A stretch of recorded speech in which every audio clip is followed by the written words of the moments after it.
I'm Becky Fawcett, a mom by adoption, an infertile blonde, which is a big part of today's conversation, a female founder, and a businesswoman.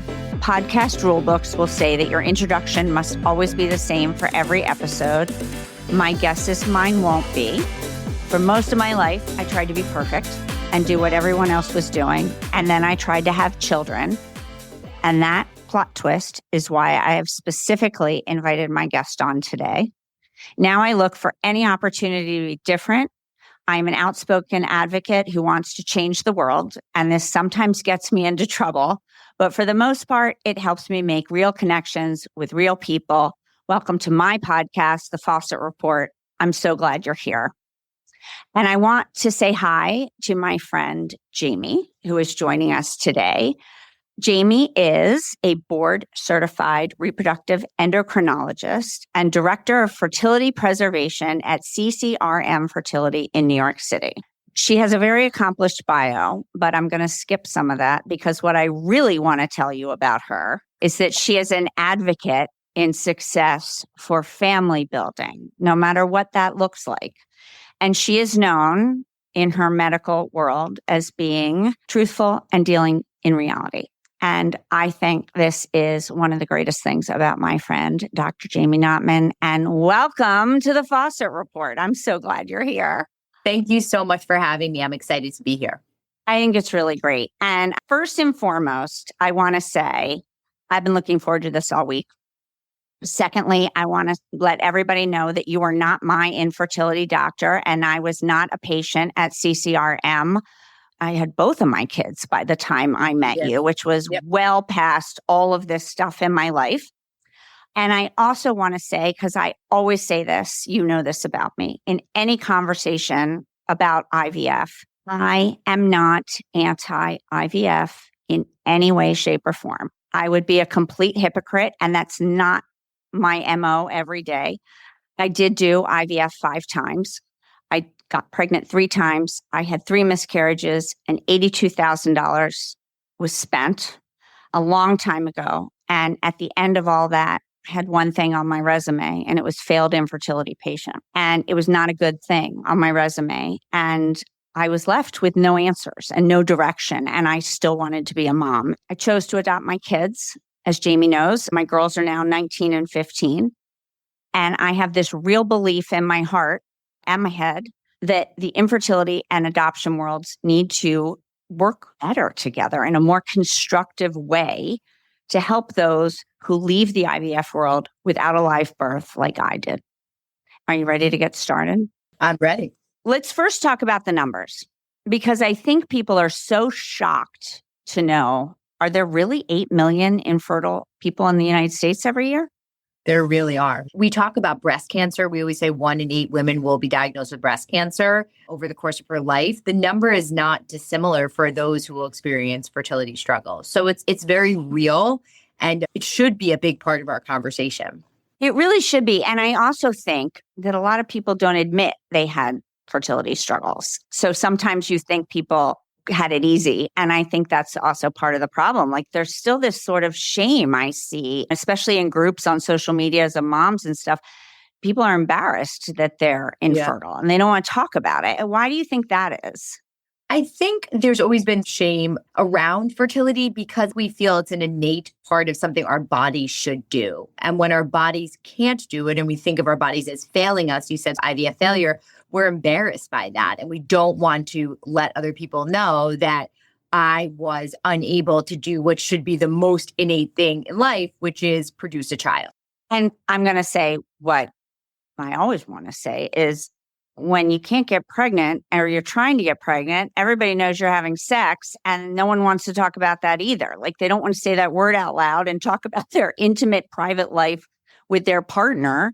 And I think that's part of it, but that's a biological fact of how you get pregnant. I just can't figure out why it was such an awful topic back then for me, which was 20 something years ago. And now It still is. I think it still is. I think it's less so today. And I've always said, I think the introduction of what we call fertility preservation patients has really shifted the sort of scope of fertility practices. And so I do think it's more open now than it used to be. But I do still think people are quite secretive about it. And particularly patients who use third-party reproduction, donor egg, donor sperm, surrogacy, you won't often hear people talk about it. I saw a new patient yesterday whose mom brought her in, and her mom came in and said, I suffered from infertility a lot. I ultimately used a donor egg. My daughter is the product of a donor egg. And I love her. I'm so grateful I had her, but I don't want her to suffer the pain that I felt. So I'm here with her. She was 28 to freeze her eggs. It was so nice the way she presented it. And I think that a lot of times we hide that and therefore not able to get support.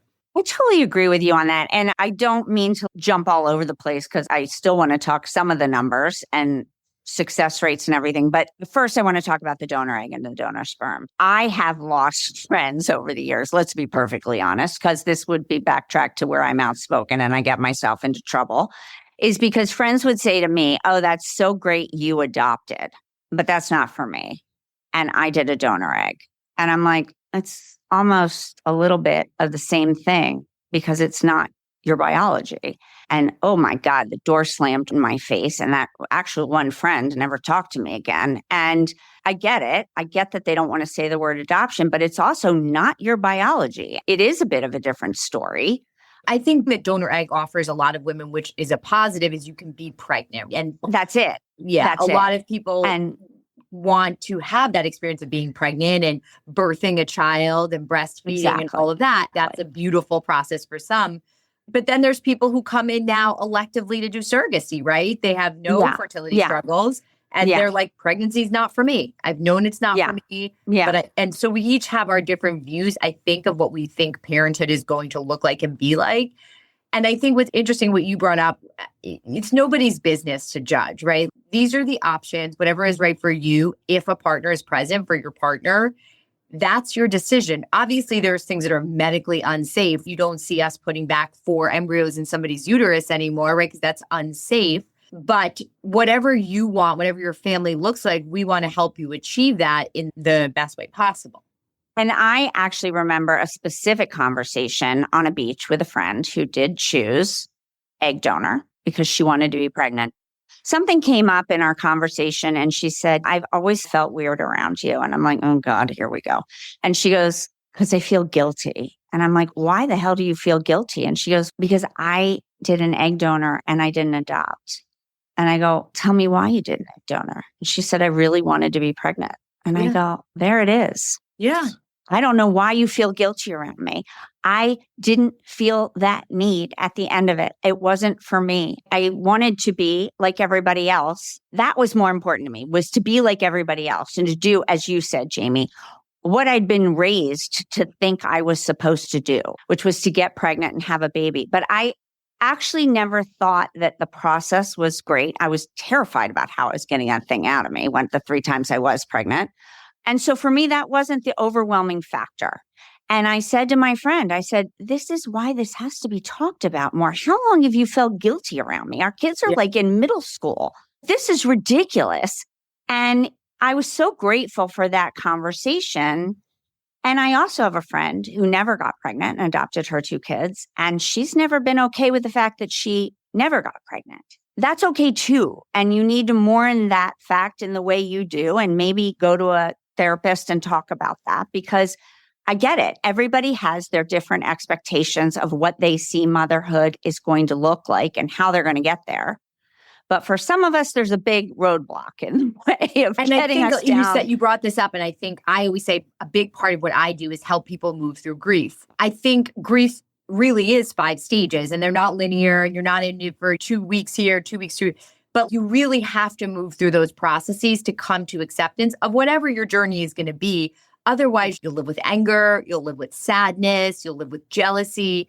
And sometimes I have to say to patients, like, I want to help you, but you're really being mean to everyone here. And I get that you're angry at what happened. I get it. Yeah. But we're trying to help you. So if you can just give us a little bit of grace, and then usually it's quite positive. The patient will oftentimes there's tears or like, I'm just so mad that this happened. I'm like, I get it. I was mad that I got a divorce. Yeah. There's stuff that we all hit bumps.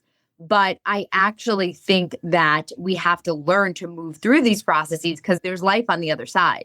So one of the stories that I want to share with everybody here, and I do like to talk a lot about my experience because I didn't want to hear the word adopting when I was going through this. I didn't want to talk about it. I didn't want to even go there. And I didn't want to adopt. Joke's on me. I now have these 2 amazing kids and the work I do through helpusadopt.org. But back then, I didn't want to do it. And the reason I talk about it so publicly is because it has to be talked about, because look where I ended up. And I was interviewed once, I don't know, on the phone or something, and in the apartment in New York. And my daughter Jane was about 11.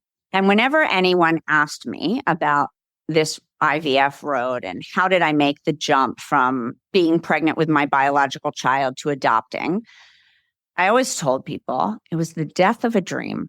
And that was the phrase I coined over the years. And I think it's pretty accurate. And you just talked about grief and anger. And that was it. It was the death of a dream. When I finished the interview and I'm wrapping it up, and in walks my daughter to the living room and goes, "Why do you tell people it was the death of a dream when you couldn't get pregnant?" And I'm like, oh, Jesus. Shine up my Mother of the Year trophy. Yeah. Oh my God, I am the worst ever. And I was like, I have destroyed this child forever. Like, this is horrible. And she said, "Mom, what I don't understand is why no one said to you, maybe there's a new dream and maybe it was me." That was my 11-year-old. Yeah.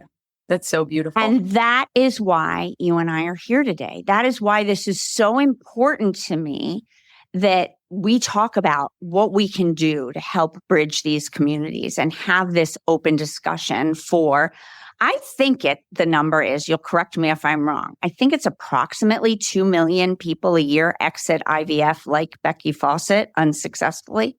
Is that about right? The data, actually, the best data comes from Europe because it's mostly nationalized healthcare, right? So it's covered by the government. And what they show is that 50% of people leave treatment, even actually prematurely, even when the fertility doctors are like, you can keep going, like you actually might have success.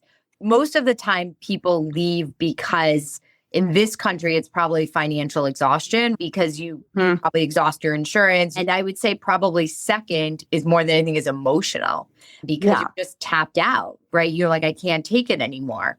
The combination of those two factors are why frequently couples leave the fertility world because they just can't take it anymore.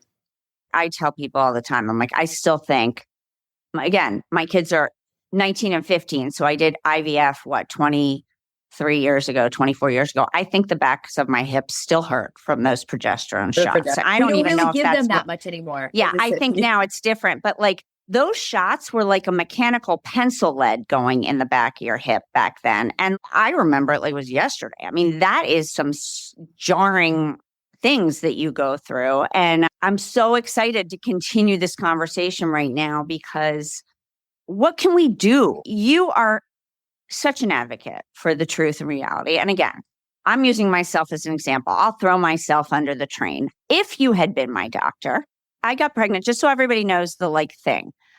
5 rounds. I got pregnant the first round. I had a miscarriage at 16 weeks. That was pretty awful. I didn't get pregnant the second round. And everything was a fresh cycle. I was 33 when I started. Third cycle, I got pregnant. I had a miscarriage at 12 weeks.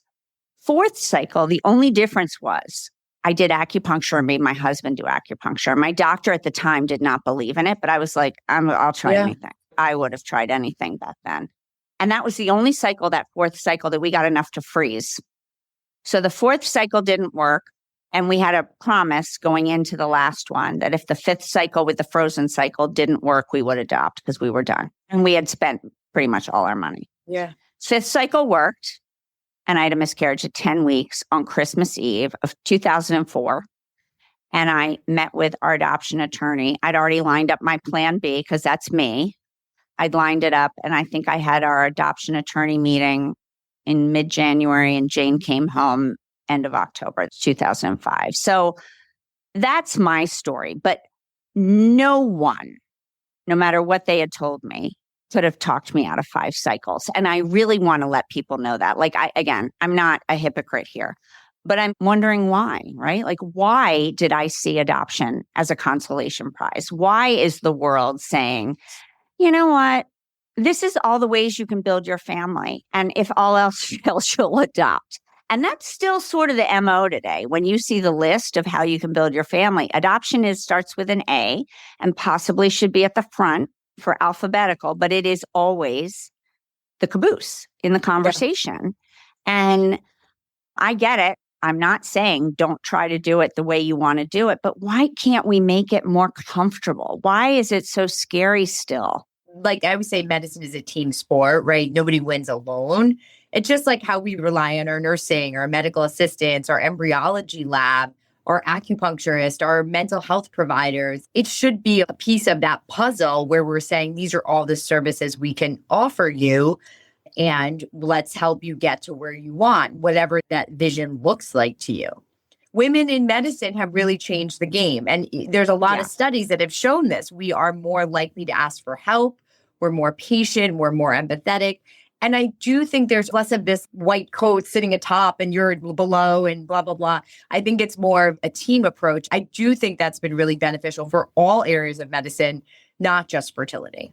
Oh, it's great. It really is great. And again, my youngest daughter is desperate for a younger sibling. She's pretty funny about it. She's like, Mom, I know you're almost 55 and I'm in menopause, for God's sake. So you can tell me right now that it's a funny joke. But Brooke's like, I bet with the advances in technology that someone could get you pregnant now. And I'm like, we're not playing that science game, Brooke. But maybe she's right too. Like maybe there's been enough advances that the old Becky Fawcett could have, who knows? Like my road was supposed to be this. And it became very clear to me along the way that it was. But it took a while to get there. And I'm never here to say you have to adopt. That is not my soapbox either. But I think there's so many myths about adoption that scare the hell out of people. And hello, I was one of those people that are wrong. People tell me all the time when they meet my girls, they're like, how did you get a blonde-haired, blue-eyed daughter? I'm like, because that's what came out. I just don't understand it. And people will say, those are your adopted children? I'm like, yeah. And they're like, but they're so beautiful. I'm like, oh, for God's sake.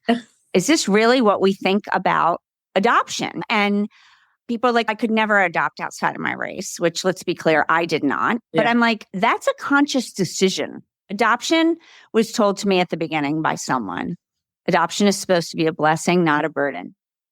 And you choose, you make decisions on how you adopt.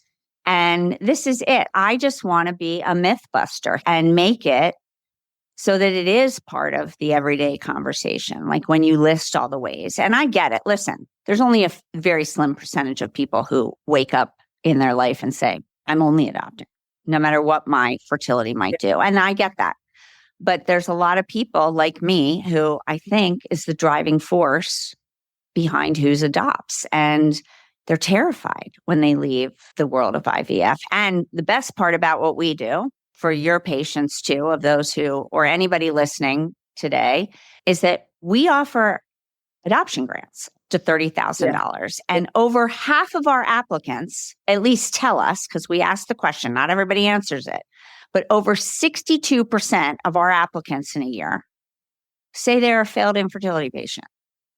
I would believe or they didn't even have the money to do it. And they knew that. They knew that it was too risky and they didn't have the money to really do it. And I just want to tell people that we help people who go down the infertility route. And I'm sorry if you get here and you were unprepared, but we're happy to help you. Yeah. Because I was that girl. Like I was that girl. It's okay. It's okay. And you know what? You might come out of this saying I had a different story too. So that's just what I'm hoping to do with the IVF world. The fertility world has changed so much in the past 25 years, but so has the picture of the modern American family, right? Like I do think that's been a big plus. I never see couples coming in their 20s anymore. I joke around. I'm like, God, I can't remember the last time I saw a couple in their 20s trying to have a baby. Again, I work in New York City, so it's obviously a select population, but people build their families in a different way. We look at families different. And Yeah. so I think that's actually beneficial for the people that come after us. There's more flexibility in what you want to do. Exactly. Yeah. One of the reasons I also want to make adoption just a more normalized conversation is this. I'm raising 2 adopted girls. When people tell me about adoption, what if your son falls in love with my daughter? Are my kids going to be not ideal spouses someday because they're adopted?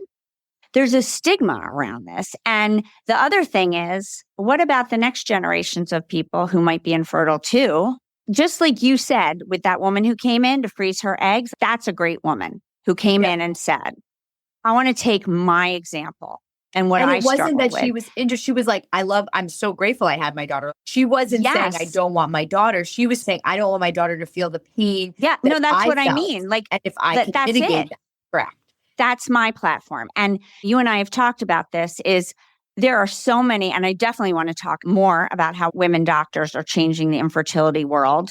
And there are a lot of advances, but you have to have money to do some of these extra things. And so where we give grants is a different demographic. Okay. So not everybody can afford the extra add-ons that might make it possible to have a successful infertility journey. And not everybody can afford the egg freezing. And I also want this conversation to be inclusive and kind to those who can't. As women, you grow up with a lot of expectations on this one thing. The insurance landscape has changed a lot.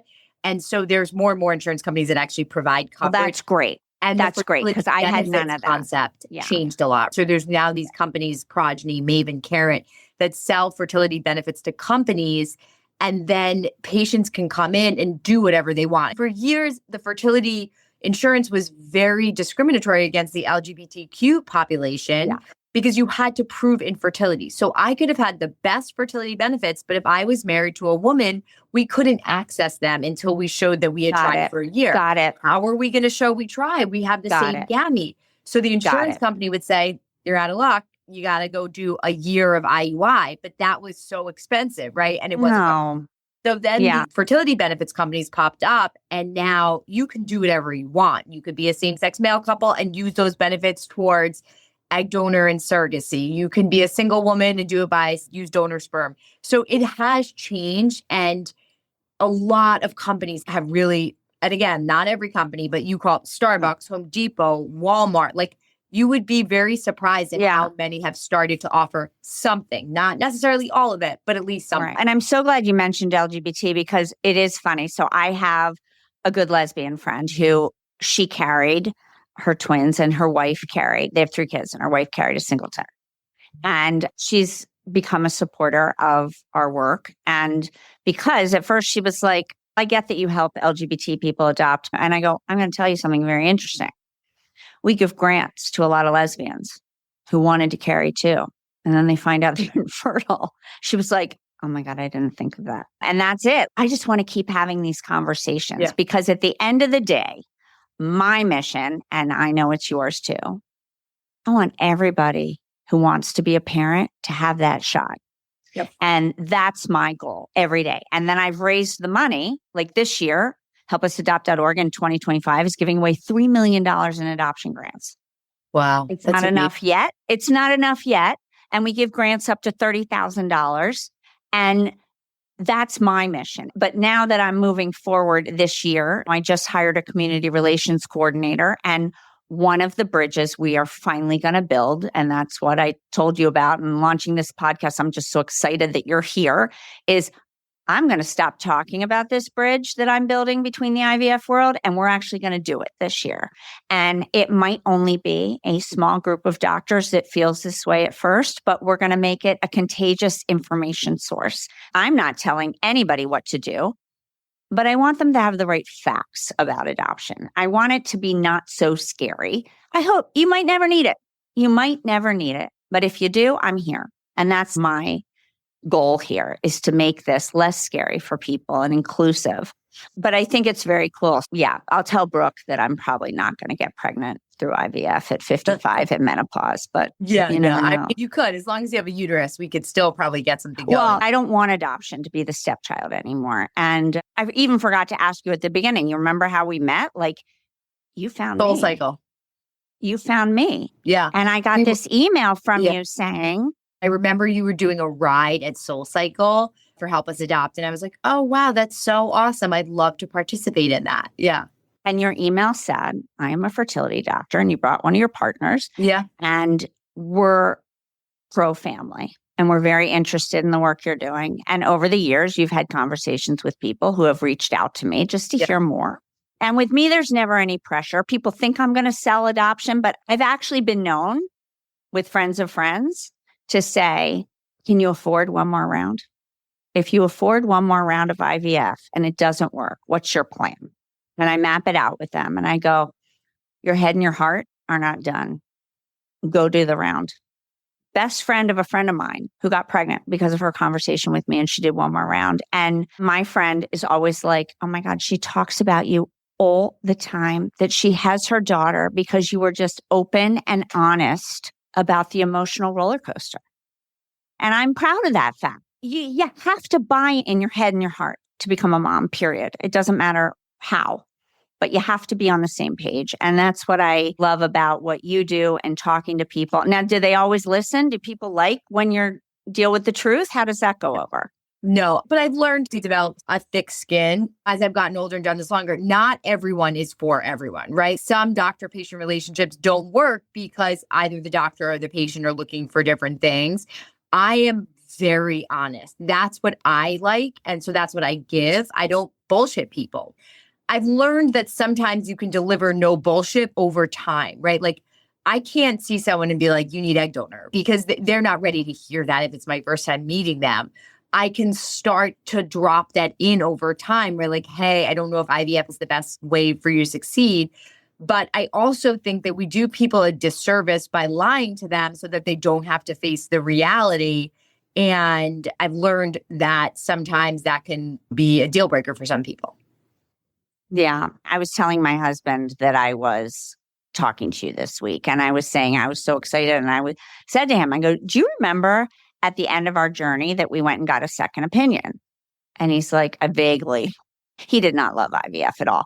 He wanted to adopt before I did, which is very rare. It's usually the other way around. But at any rate, at the end of the road, I said to my doctor, who I adored, I hope you don't mind, but I would like to get a second opinion because I'm praying to God you missed something obvious. And he handed me my file and he said, I hope I did. And we drove to the referral far. It would have been a nightmare if we had to do that. The doctor read it all and he said he missed nothing. And I said, okay. And I was just thinking we were leaving because that was the answer for us. And he goes, but I suggest that you do more rounds with me and start immediately. Because I think at that point I was 33 and a half. And I was pissed at that point because I was like, what? I just had 5 rounds, 3 pregnancies, 3 miscarriages. And your answer is just that I'm not getting any younger? Are you kidding? And that's basically what he said. And I left there a little mad at that referral. Again, could have been my situation, could have been a lot of things. But what if I had spent more money? I didn't have more money to spend. Yeah. And that's where it's hard. And unfortunately, I do bring that up with patients. I said, where are you with your resources? Because we have to think about that as we plan for the future. Because our goal is for you to become a mom or dad or whatever your 2 moms, like that's our goal, right? So how do we get there most effectively, including the desires that if it's one person or both people have? And I think it's not fair to not discuss that because it is an elephant in the room that we have to address. We had just enough money for an adoption left. We were very aware of it. But as you said, 3 miscarriages, as I tell people, I'm like, forget it. That's enough for any lifetime. No one should live through that. So I was really at the end of many roads, but the money was definitely an option of the reason I was also very focused on shifting gears so that I became a mom. And this is a good story too, for those out there who might be listening or patients, who like think I can't not be pregnant. And again, for some, great, but here was my learning experience.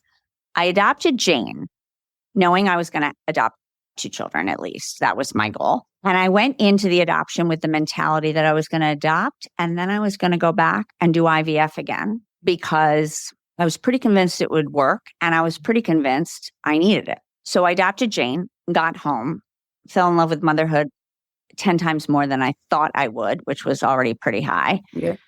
And when the time came for a sibling, we had moved to New York. Okay. We had moved to New York. We were within walking distance of some of the top clinics in the world that people fly in for, that people travel and get temporary housing in New York City for. And my husband came to me, who hated IVF, and said, now that we're here, if you want to do it again, I'll do it. And I looked at him and I was like, okay, so big points for saying that. Thank you. I'm going to adopt again. I get it. For me, I got it. And thank God, because Brooke is here. That was my story. But I always like people to know that I thought I was going to do it again.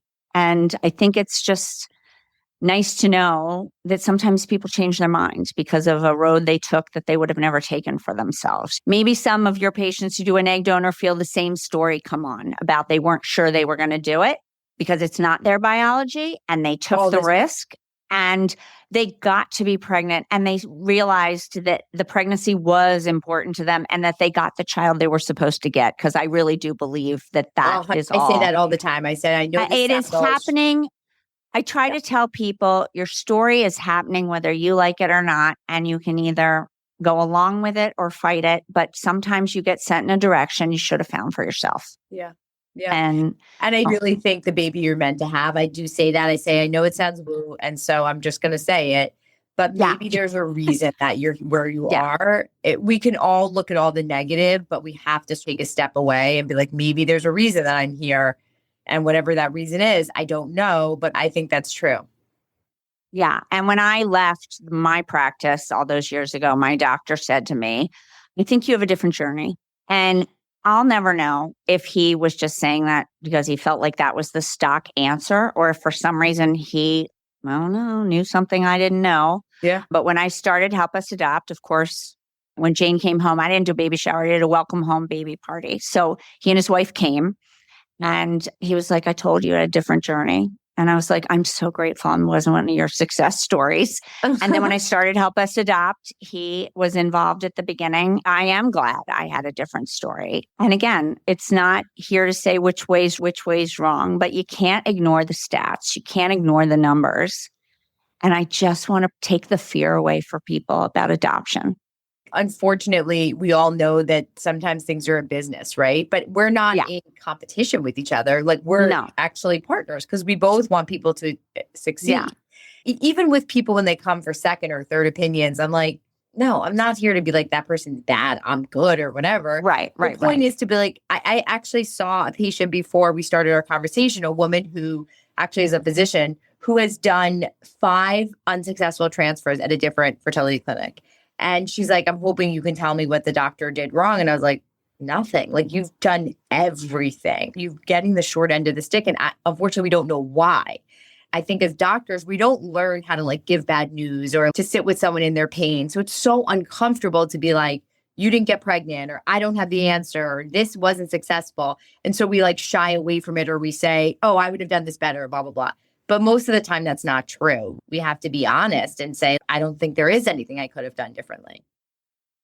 Jaime, let's face facts. So growing up, there's the narrative the world tells us. And the narrative, first of all, needs to change because the narrative for me was boy meets girl, boy and girl get married, girl gets pregnant and has a baby. Now, we all know that today's narrative is boy could meet boy, girl could meet girl. They don't even have to get married.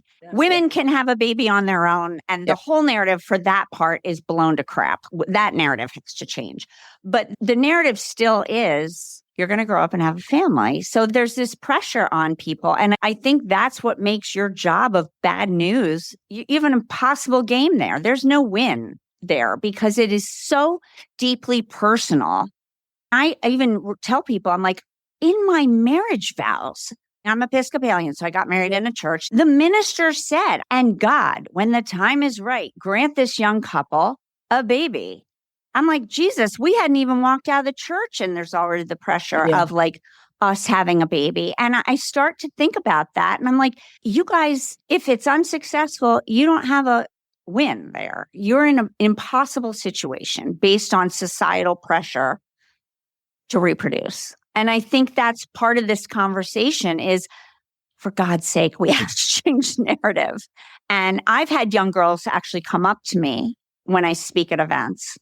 2 years ago in LA, I spoke at an event where Natalie Morales interviewed me. And the girl asked the question and said, I'm 21 years old. If you could go back and tell your 31-year-old self, or even younger, what happened to you, because I have a career and have had a career ever since I left college, and a successful one, would you go back and try to get pregnant right away and give up the career? And I said, I don't even have to think twice. The answer is no. And I know you're going to tell me that's staged. And I'm going to tell you why it's not. With my personality, I wouldn't have believed you. I would have thought that I'm the one that can beat the system. And I would have believed it to be true. And I did believe it to be true at 31. And I asked her why she was saying that. And she goes, that's what we're hearing. My friends groups and I are hearing that we should graduate from college and get married and have a baby, because what if we're infertile? But that means maybe not having the career that I've gone to college to pursue. And I walked out of there and I'm like, what the hell are we doing to these kids? As a woman, another woman hearing that, I would rather send her to you and have her be told about egg freezing versus giving up your, like, what are we doing right now with this pressure? I think that's the benefit of egg freezing, right? And we talk about this a lot. Like, it's not right for everyone. It's not something everyone can access. I own that. I've spoken about this frequently, but I do think it provides women who desire the opportunity to potentially have a genetic child down the road. It does help them stay off the infertility because, like I said, most women don't have kids in their 20s anymore because of life, right? So inevitably, if you start to have kids in your late 30s, early 40s, you're probably going to experience infertility in some capacity. So if you have frozen eggs, I always say you may never use them. They may not work for you. You may decide you don't want a child, but generally you won't regret that you froze the eggs because you'll be like, they did give me optionality, right?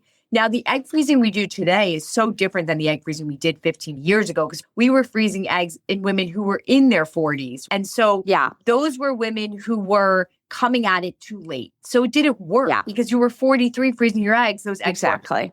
Now the women who freeze are in their late 20s, early 30s. And so their eggs quality is so much better. And that's really where the technology should be. It shouldn't be for somebody in their 40s who's already likely facing fertility struggles. So I do think we've done a good job at making women aware of the opportunities and what they can do to treat it. I had drinks with a friend a month or so ago, and somehow something came up about this whole women and having kids and whatever, and being single, some of my friends and all this stuff. And she looked at me and she's like, well, I'm sort of afraid to tell you what I did. And I'm like, what could you have possibly done that I would? And she goes, I froze my eggs. And I said, now I'm mad. And she goes, see, I knew you would be. I go, but I'm not mad at you. Why you think? I'm mad at you that you thought I'd be mad. Was it important to you?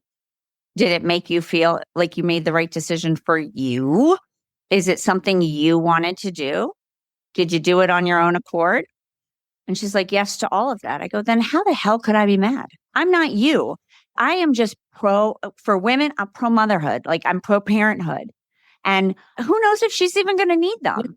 Yeah. But it was important to her and she did it. And that's great. Why are we afraid to have these conversations with people? I go, I made my decisions for me. I got my girls. I'm good. I still have people. I hate to tell you how some people don't want to tell me they're pregnant. I'm like, I'm 55 years old. My kids are 15 and 19. And you think you can't tell me you're pregnant? Are we kidding? What is going on? And I won't stop until this gets a little more everyday conversation and supportive of all the different ways that this can happen for you. And we all need to cheer each other on. So many people said to me, you're so brave, you're adopting. And I was like, okay, but why? You just don't know what you're going to get. And I hate to point out the obvious. It might not be my biology, but it's still someone else's biology. And biology is a tricky beast. Yeah. Pregnancy is a risky business. I don't care what the circumstances are. things go wrong. Wiring isn't proper. It's all risky. It's all risky. I have a friend who had a miscarriage at 7 months, for God's sake. Like, we all know the stories. We know people whose babies die a week after birth, a year after. Yes. So Yes. nothing is guaranteed and nothing is perfect. No, I hear that about surrogacy as people say, I'm doing surrogacy because I can guarantee that everything's going to be fine with the child. I'm like, that is not why you should be doing surrogacy. Nothing's a guarantee. Yeah. You're not orchestrating a robot here. Yeah. It's a human life. It's biology. And that's it. I just want like everything to be open and supportive and cheer people on to be parenthood, no matter what that path looks like for people. I just think it's so important. And I'm so grateful to you for being so open always to talk about these things. And I really, truly hope that people listening today are like, this is helping me. Or I know someone who should listen to this podcast because they're stuck. They're stuck. They're scared. They don't know how to move forward.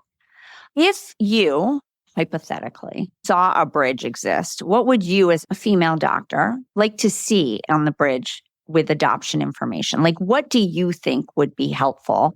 When I have a patient who decides they want to do IVF or they want to do egg donor or sperm donor, I almost can send them to that division, like third-party reproduction or the IVF team. So I would like the ability to say, okay, I want you to speak to somebody who is well-versed in adoption and can review with you all of the legal part of it, the finances, the weight, all of the stuff that we can do for our fertility treatments to be able to offer that for adoption as well. And the other funny thing that I do want to talk about is the stereotypes in adoption, because when I burst on the scene 19 years ago as this mom by adoption in New York City, everybody said, you don't look like a mom by adoption. What the hell does that mean? I know what that means. I know what the world thinks adoption is. But I think this is part of why my story is so important. It's like, you don't know. You don't know who's a mom by adoption. They might not be talking about it. You don't know who's adopted. We make assumptions about other people, and then sometimes you're like, oh, wow, I was totally wrong. And so a lot of times it's assumptions we hold about ourselves, and so we don't know where to go with them. But I think if we were less judgmental, like, who cares? Like, you do you, I'll do me. Like, you want to do that? I want to do this? Great. I'm not going to judge you. Like, obviously, I don't want you to be making an unhealthy decision, but as long as it's good for you, why are we here to criticize other people? I just don't see what's helpful there. On that note, when I was going through IVF and did 5 cycles, there were friends of mine and people in my life who basically got pregnant by looking at their husband. And they criticized me, all the hormones and drugs I was putting into my body. And I was pissed because I'm like, you didn't walk my walk. Yeah. They told me horrible things. I'm not going to say them here. But very easy for you to tell me that I shouldn't have put all those drugs and hormones in my body 5 cycles. You tell me you want to do IVF, I'm going to cheer you on. I might tell you, look up the success rates for your age group because they might shock you. I wish I had known those going into it. I wish I had known more upfront that even I was 33, it's a 50% success rate. Under 35? It is not 100%. Even using an egg donor and a gestational carrier, which are obviously like known sources of gamete and uterus, you're still never going to have 100% success rate. Yeah. And that's why when people say, what was your biggest thing? I was caught off guard that it didn't work. I never even questioned. So caught off guard. Failure wasn't even on the radar screen. I just assumed I'm young, I'm healthy, I have the money to pay these bills, I'm with a good doctor, with a good lab, I'm good. Yeah. And that's what caught me off guard. And I just, again, some people don't get me and they're like, you're such a negative naysayer. I go, I don't want anybody to be caught off guard again. It's a horrible feeling. I want you to go in and I don't want you to think it won't work, but I want you to be based in reality. There's a chance. It might not work. It works for a lot of people, but I'm living proof it doesn't work for everybody. But you're always lovely to talk to me. And I always love running into you in our neighborhood Starbucks. It's a good thing. And tell everybody where they can find you. I work at CCRM, the Colorado Center for Reproductive Medicine in New York. And I have a professional Instagram where I like to provide informative videos called A Fertile Future. Yeah, I do like that. I watch them, believe it or not. Because here's the thing. I'm an equal opportunity friend. And one of my daughters says she's not having children, and I think she might be right. I don't think that road might be her thing. My other daughter says she's going to adopt because she's adopted. But I keep telling her, you might want a different story. Let's leave it up to you in the future. You don't have to make that decision now. And if they don't want to have kids, I took that pressure off them too. I go, I just wanted you guys. I don't need to be a grandmother. If it's what you want, I will be there with bells on. But I want you to do what you want to do in this lifetime. And let's take the pressure off. Jaime, thank you so much for coming. I want to thank all of you today for listening to the Fawcett Report. I hope you found some good nuggets here because I think there was a lot of good information. And you just heard from one of the good guys out there. 30 Seconds with Becky Fawcett.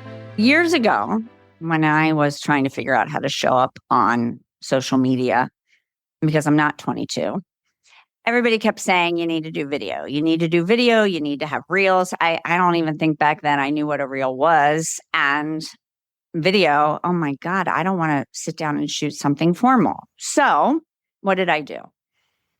I tried to do something staged in my office, and I needed someone else to be there to film it. And I couldn't just do it impromptu with what I was thinking about. I had to map out the questions so someone else could ask them to me. And I stopped doing it for a while. And then one day I was walking down the street and something pissed me off because that's usually how this all happens. And I pulled out my phone and I put it on video and I did the camera back on me. And I started walking down the street and talking. 30 Seconds with Becky Fawcett. And every day was different. Some days it was about what had made me angry in the world. Other days it was about being a mom to teenagers in New York. Other days it was about something I was wearing. And then my sunglasses became an accessory every single day. And people started asking, how many pairs do you actually have? And I started sharing my life that way through 30 Seconds with Becky Fawcett. And some episodes were messy and embarrassing, but I shared them and I talked about when I almost got fired and I quit instead. And I mentioned where that happened at the job. And I'd never mentioned that live before. I'd always kept that detail quiet. And people started responding. Me too. Thank you for sharing. Talked about open adoption, taking my kids to meet their birth mothers, having their birth mothers in my apartment, at my dinner table, what that meant, all these things. And then a couple years ago, I stopped because I thought, oh, this is ridiculous. No one cares. No one cares. And I'm this fool walking down the street in New York City, filming myself, talking to myself, and no one cares. So I stopped. And people started reaching out. Where are you? What happened to 30 seconds? And I was like, what do you mean what happened to 30 seconds? It was stupid. And they were like, oh my God, I live for them. I watch you every day. I'm like, oh, you got to be kidding. I get messages of, thank you for making me think a little differently and showing me that kindness does exist and how to have purpose in my life. And yes, I really did want to know that your glasses were from Amazon and $12 instead of the fancy Oliver Peoples ones that you wore the other day that were ridiculous, let's be honest. And I get the nicest messages this way and comments. And why won't you talk about this? Why don't you talk about this? Because I will talk about anything. You ask me, as long as it's not mean, and I will talk about anything.